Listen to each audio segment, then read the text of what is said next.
YS Jaganmohan Reddy చేపట్టినటువంటి ఓదార్పు యాత్ర పూర్వాపరాల మీద చర్చిస్తున్నాం. ఇప్పుడు ప్రస్తుతం యాత్ర ఏలూరులో ఉంది. ఏలూరులో యాత్రతో ఉన్నటువంటి మన ప్రతినిధి శ్రీ చంద్రశేఖర్ ప్రత్యక్ష ప్రసారం ద్వారా అక్కడ ఉన్నటువంటి పరిస్థితిని మనకి అందించడానికి అందుబాటులోకి వచ్చారు. చంద్రశేఖర్ గారు ఉన్నటువంటి పరిస్థితి ఏమిటి, అక్కడ వాతావరణం ఏమిటి? థ్యాంక్ యూ ప్రభాకర్ గారు. పశ్చిమ గోదావరి జిల్లాలో జగన్మోహన్ రెడ్డి ఓదార్పు యాత్ర విజయవంతంగా సాగుతుంది. గన్నవరం విమానాశ్రయం ఆయన దిగింది మొదలు అడుగున ఆయన అభిమానులు అడుగున ఆయనకి నిరాశలు పొందుతున్నారు. పార్టీలో ఉన్న చిన్న పెద్ద నేతలందరూ కూడా జగన్మోహన్ రెడ్డి వెంటే ఉన్నారు. అటు కృష్ణా జిల్లా, ఇటు గుంటూరు జిల్లా, ప్రకాశం, రాయలసీమ జిల్లా నుంచి కూడా కొంతమంది నేతలు ఆయన వెంట ఉన్నట్టుగా తెలుస్తా ఉంది. ఎమ్మెల్యేలు కూడా దాదాపు 60-70 మంది ఎమ్మెల్యేలు కూడా ఈ యాత్రలో ఆయనతో పాల్గొంటారు. ఇప్పటి వరకు ఓదార్పు కార్యక్రమం అయితే మొదలు కాలేదు. ఆయన యాత్ర అయితే మొదలైంది. మరి కొద్దిసేపట్లో ఆయన ఏలూరులో చేరుకునే అవకాశం ఉంది. మాస్ లీడర్ గా కాంగ్రెస్ పార్టీలో తనే ఏకైక నేతగా ఈ పర్యటన ద్వారా జగన్ నిరూపించుకునే ప్రయత్నం కూడా చేస్తున్నారు. ప్రభాకర్ గారు ఆయన వెంట ఉన్న జనసంధానాన్ని చూస్తే అడుగులుగా కూడా జనం జైజేలు పలుకుతున్నారు. జగన్ కి నిరాజాలు పలుకుతున్నారు. వైఎస్ రాజశేఖర రెడ్డిని ఆయనలో చూసుకునే ప్రయత్నం చేస్తా ఉన్నారు. పార్టీలో ఉన్న నేతలు చిన్న పెద్ద అందరూ కూడా ఆయన వెంటే ఉండి ఆయన కార్యక్రమం విజయవంతం చేసేందుకు అహరహం కృషి చేస్తా ఉన్నారు. మరి కొద్దిసేపట్లో ఆయన ఫైర్ స్టేషన్ సెంటర్ లో ఉన్న వైఎస్ రాజశేఖర రెడ్డి విగ్రహాన్ని ఆవిష్కరిస్తారు. ఆ కార్యక్రమం అంతా కూడా బాగా డిలే జరుగుతోంది. అనుకున్న ప్రకారం 5 గంటలకు ఆయన ఏలూరు నుంచి దాటి చేతి వరకు మిగతా ప్రాంతాలకు వెళ్లాల్సి ఉంది. అయితే ఆయన గన్నవరంలో దిగింది మొదలు కూడా ఆయన కాన్వాయ్ అంతా కూడా విపరీతమైన జనసంద్రంలో చిక్కుకుపోయింది. కాన్వాయ్ మొత్తం స్లోగా ఉంటుంది. ప్రతి గ్రామంలో కూడా ఆయన నిలిపేస్తా ఉన్నారు. ప్రతి గ్రామంలో కూడా ఆయన హ్యాపీ ఆయన తో మాట్లాడించే ప్రయత్నం చేస్తున్నప్పటికీ ఆర్భాటాలు లేకుండా ఈ కార్యక్రమం అంతా కూడా పూర్తి చేసే ప్రయత్నాలు ఆయన చేస్తున్నప్పటికీ ఎక్కడా కూడా ఆ ఛాయలో కనిపించలేదు. ప్రజలు కూడా భారీ ఎత్తున స్వాగత ద్వారాలు తోటి ఆయన స్వాగతం పలికారు.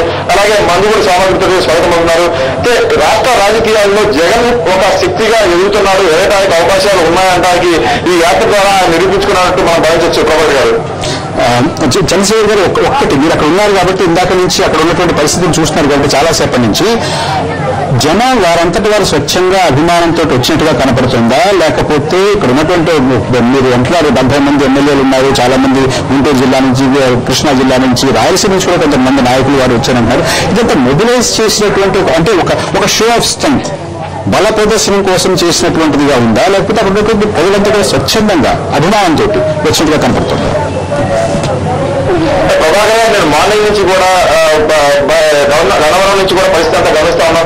ఎక్కడికక్కడ కాంగ్రెస్ పార్టీ అభిమానులు స్వచ్ఛందంగా వచ్చినట్టుగా నాకు కనిపిస్తుంది. నేను మధ్యాహ్నం నుంచి కూడా ఏలూరు పరిసర ప్రాంతాలు తిరుగుతాను. ఏలూరులో ఎక్కువసేపు గడిపాను. ఏలూరులో ఈ ప్రజల నుంచి జగన్ పట్ల స్పందన కూడా అంచనా వేసే ప్రయత్నం చేసినప్పుడు ఎక్కువ మంది కూడా స్వచ్ఛందంగా వచ్చినట్టు కనిపిస్తున్నారు. ఎండలు కూడా లెక్క చేయకుండా మధ్యాహ్నం నుంచే జనం రోడ్ల మీద భారతీయ దృశ్యాలు కూడా చూశాను. అయితే జగనే 4 రోజుల క్రితం మనం చేశాడు. ఈ యాత్ర అంతా కూడా పార్టీలకు అతీతంగా, రాజకీయాలకు అతీతంగా జరుగుతుందని మనం చేసిన నేపథ్యంలో ఎక్కువ మంది ఎమ్మెల్యేలు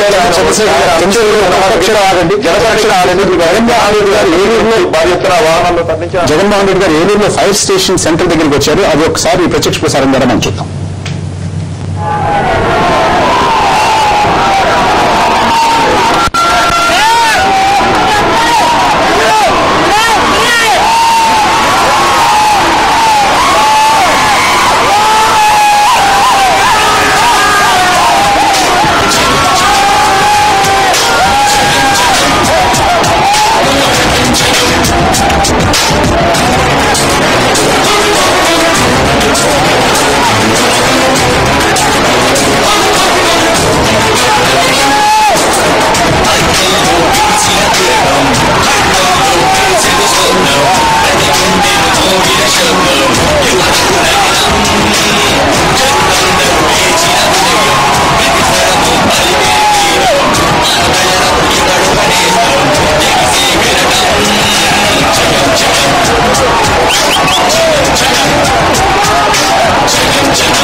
స్తోత్రం ప్రతి గుండెను మోగిన శోధం యువతకు నయనం జనులందరూ పేచిన ఉదయం ప్రతి స్వరము పలికే గీతం మన ప్రజలకు ఇతడు నేస్తం ఎగిసే గరటం జగన్ జగన్ జగన్ జగన్ జగన్ జగన్